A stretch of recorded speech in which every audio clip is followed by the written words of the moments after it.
So finally, the Department of Defence gives us clarity. The 24th of June is when troops of the Irish Army will be coming back from Lebanon after nearly 8 months at that stage. Isn't it? Let me see. I'm mixing my days up, isn't it? It is. Just me to say. Oh no, it's not 8 months. Sorry, 7 months. Sorry. So yeah. So finally they got clarity. That's what I was looking for all the time of the government. And people might say I was crying about it and everything like that. I done my best, and I might as well say straight to people, I done my best. And I'm not trying to say look at me what I done at this and I done my best because I generally care for the well-being of soldiers, and obviously I know what they go through and all the abuse they go through in the army, and all the, being neglected and everything like that. Like this government, and I've sent off 7 emails to the Department of Defence, not one reply over the last 3 weeks. Not one reply. That shows you how much they really cared. About people concerned about those soldiers, and mothers and fathers concerned. And you can see it on the internet. They said they've been showing contacting the department and they haven't responded. Just couldn't care.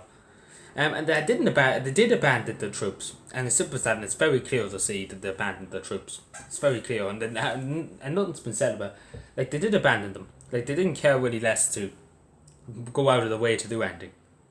And it's just putting straight to people. People might say I'm crying. I did contact a few senators just to say, because people were asking me. I did contact a few senators. I contacted a few of my local TDs. And more or less what was said to me, more or less what I'm taking up on it, because they didn't really do much about it. They more or less said we're looking to this and the usual quack. And they're more or less saying, I'm still getting paid for this. I don't really care. Unless the election comes up tomorrow, then that's the only time I would care. That's usually what I get. That's usually what I take up from these people, because they don't really seem to care. And I might be honest, the way they were kind of saying it, and the way I was saying it was very firm and very serious, that these men are in danger over there. And you're more worried about doing this, that, and the other in this country. They're too busy worrying about cherry pickers. Like, let's be honest, Leo Varadkar's more interested in cherry pickers than he has an obsession with cherry pickers, more or less, than the army. And it's just about fairness. Like their families of the defence forces, and as I said about that woman, I was speaking about the woman, her child barking off the candle when her father was coming home. Now that's heartbreaking. Like, let's be honest. Let's totally be honest here. No child shouldn't have to experience that. No father, no mother has to experience that. Their child having to say to their child, that your father's not coming home for another few months, and we don't know when. At the time, at least now that daughter has some clarity, saying her father's coming home at this time, and she'll be able to, look forward to it. And that's the thing that really got to me, that it was affecting more people, and it's affecting them at the heart. And people might say, soldiers have to, some people even said it on the radio, and I say to these people, I'm going to put you into the army. If you have really want to test and see, how much you can, like, the army's not an easy life, let's be honest. Especially with underpaying conditions in this country is terrible for the army. Along with, it's hardship of getting up at 5:30 every morning, going for runs and things like that. And people might say, they should endure this, because obviously they're soldiers, they should be able to know what they signed on for. And I say to them, people are not made out of steel.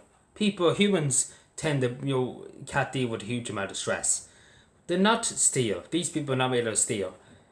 Humans have emotions. You can't stop humans having emotions and having feelings and having negative thoughts and things like that. And, you have to care for your soldiers like that.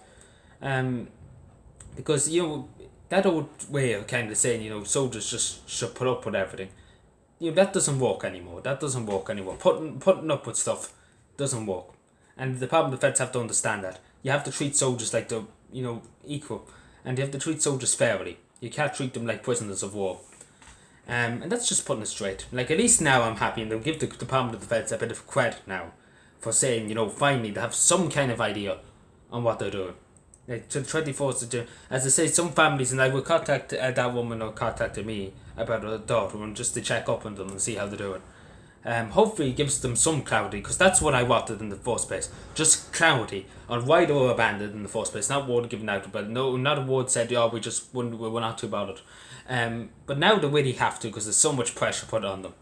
And that's because of people like me and people who used to be members of the Defence Forces standing up. It wasn't TDs, it wasn't centres or anything like that. They were too busy whinging and quibbling and crying about their expenses, TDs' expenses, for office equipment and this, that, and the other. Like, this is what they're going on about in Dáil Éireann. That's the kind of crack they will go on about. That'd be more or less what they're worried about. And I'm not saying I did anything. I'm not saying I did anything.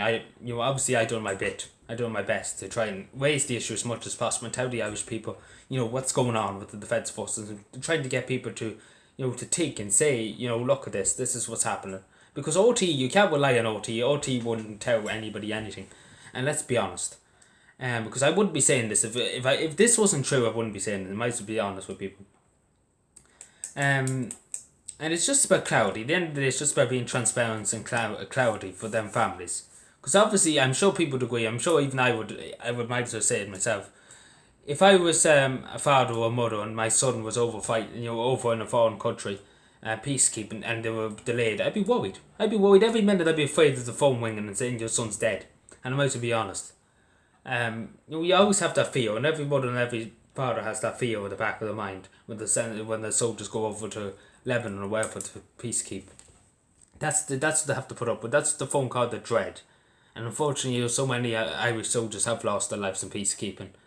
And so many parents and everything had to go through, that torture of hearing that phone call saying, your son or your daughter's dead. And that's one thing, and that's what the risk as soon as they go over, as soon as they land in that country, they're at risk. But yeah, a huge respect to the Army, to the Navy, and to the Air Corps for all their work. And when I say again to the people of Ireland, it's up to us to stand up. It's not up to the TDs, it's not up to the senators, because they don't care. I might as well say straight, they don't care. Like, for the last few years, they didn't, I might as well be honest, as I said, contacting them TDs and them senators, more or less what was said, and more or less what I'm taking up as, because they never really cared. They said they'll look into it, but I'm sure it's very plain to see, and I'm sure it's very plain to see that they're stuck over there.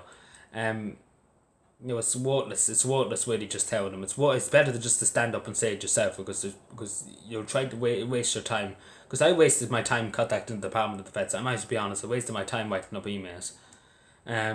Because there was no word given back to me. There was no word given back to the families. There was nothing. More or less ignored.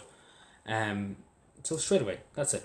I might as well say straight away. Like, from now on, to hell with emails. I just start. I'm just going to straight away say it straight.